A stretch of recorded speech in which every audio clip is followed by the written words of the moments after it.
Let us start with part 2 of chapter 4. Here we are going to start formal charge. In a molecule, there is no charge on the molecule as a whole or in a polyatomic ion like CO3 minus 2, NH4 positive, etc.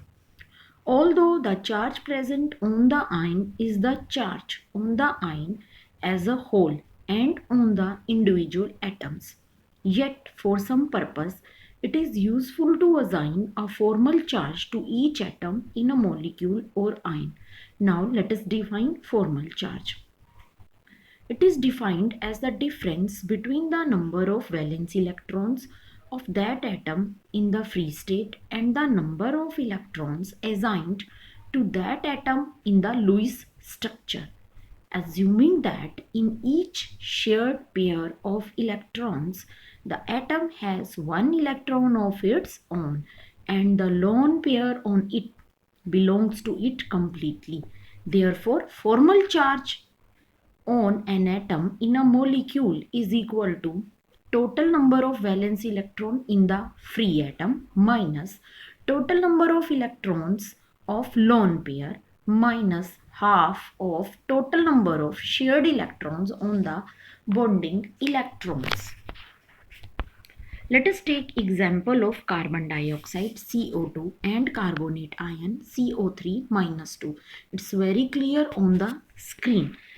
Calculate formal charge on CO2 carbon dioxide having the formula of formal charge and put value of lone pairs bond pair electron. Formal charge on any of the oxygen, say it is the first oxygen, it will be 6. 6 means number of valence electron on oxygen minus total number of lone pair electrons, it is 4, minus half of the number of bond pair electron, it is 4. Answer is 0. Similarly, formal charge for the second oxygen is 0. It means carbon dioxide is neutral molecule. Now, formal charge for carbonate CO3 minus 2.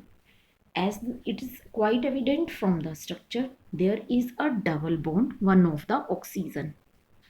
So formal charge for one of the oxygen, it will be quite visible on the screen. It comes out to be -1. For the other oxygen, it comes out to 0. And for other third oxygen, it comes out to be -1.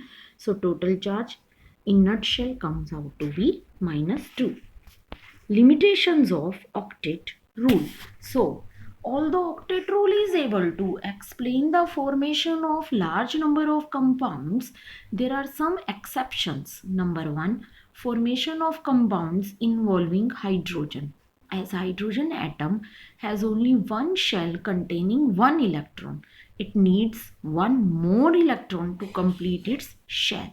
Number 2, formation of compounds like BeCl2, BF3, AlCl3, etc. The central atom, beryllium, boron, aluminium, has less than 8 electrons. These are electron deficient compounds. Thus, octet rule is also not followed.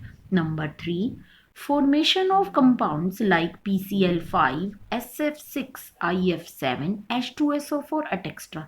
In all these examples, the central atom has more than 8 electrons. It is also called expanded octets and it is also called hypervalent compounds. Fourth, formation of compounds of noble gases. Noble gases which have already complete octets should not form compounds. However, their compounds like XeF2, XeF4, XeF6, they have actually been prepared. Odd electron bonds. There are some molecules and ions in which the bonded atoms contain odd number of electrons, usually 3 electrons between them. The bonds thus present are called odd electron bonds and the molecules are called odd electron molecules. Let us start with the bond parameters. First bond parameter is bond length. It is shown on the screen. Take two atoms A and B. and their radius is RA and RB respectively. So bond length will be RA plus RB. So what is bond length? It is the distance between centers of nuclei of two atoms. It is expressed in angstrom. Next bond parameter is bond angle. Example of H2O is visible on the screen. Oxygen contains 2 lone pair of electron and the bond angle is 104.5 degree. It is defined as the angle between the lines representing the orbitals containing the bonding electrons. And you have to keep in mind this concept. More the size of central atom, lesser the bond angle. For example, ammonia is having higher bond angle than phosphine. Next parameter, bond enthalpy.